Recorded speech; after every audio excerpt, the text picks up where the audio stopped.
I hate the moon. I am afraid of it. For when it shines on certain scenes familiar and loved, it sometimes makes them unfamiliar and hideous.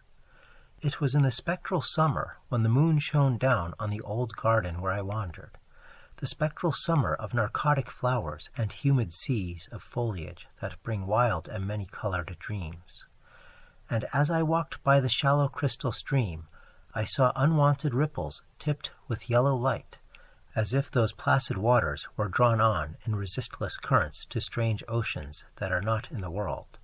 Silent and sparkling, bright and baleful, those moon-cursed waters hurried I knew not whither, whilst from the embowered banks white lotus blossoms fluttered one by one in the opiate night wind, and dropped despairingly into the stream, swirling away horribly under the arched carven bridge, and staring back with the sinister resignation of calm dead faces. And as I ran along the shore, crushing sleeping flowers with heedless feet, and maddened ever by the fear of unknown things and the lure of the dead faces, I saw that the garden had no end under that moon. For where by day the walls were, there stretched now only new vistas of trees and paths, flowers and shrubs, stone idols and pagodas, and bendings of the yellow-litten stream past grassy banks and under grotesque bridges of marble. And the lips of the dead lotus faces whispered sadly and bade me follow, nor did I cease my steps till the stream became a river, and joined amidst marshes of swaying reeds and beaches of gleaming sand the shore of a vast and nameless sea. Upon that sea the hateful moon shone, and over its unvocal waves weird perfumes brooded.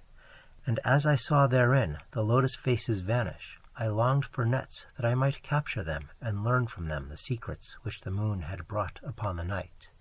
But when the moon went over to the west, and the still tide ebbed from the sullen shore, I saw in that light old spires that the waves almost uncovered, and white columns gay with festoons of green seaweed.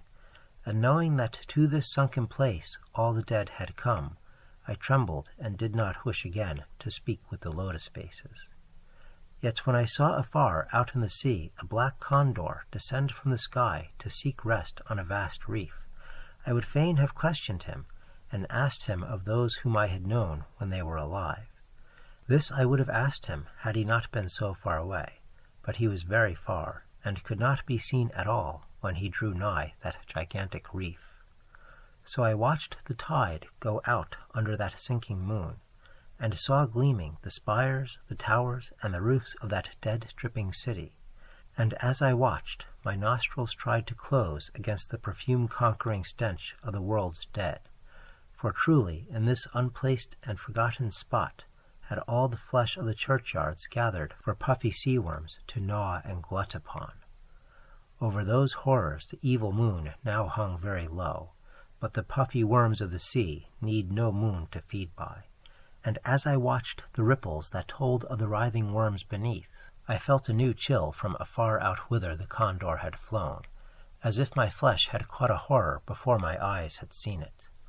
Nor had my flesh trembled without cause, for when I raised my eyes I saw that the waters had ebbed very low, showing much of the vast reef whose rim I had seen before. And when I saw that this reef was but the black basalt crown of a shocking icon whose monstrous forehead now shone in the dim moonlight, and whose vile hooves must paw the hellish ooze miles below, I shrieked and shrieked lest the hidden face rise above the waters, and lest the hidden eyes look at me after the slinking away of that leering and treacherous yellow moon. And to escape this relentless thing, I plunged gladly and unhesitatingly into the stinking shallows where amidst weedy walls and sunken streets fat sea-worms feast upon the world's dead.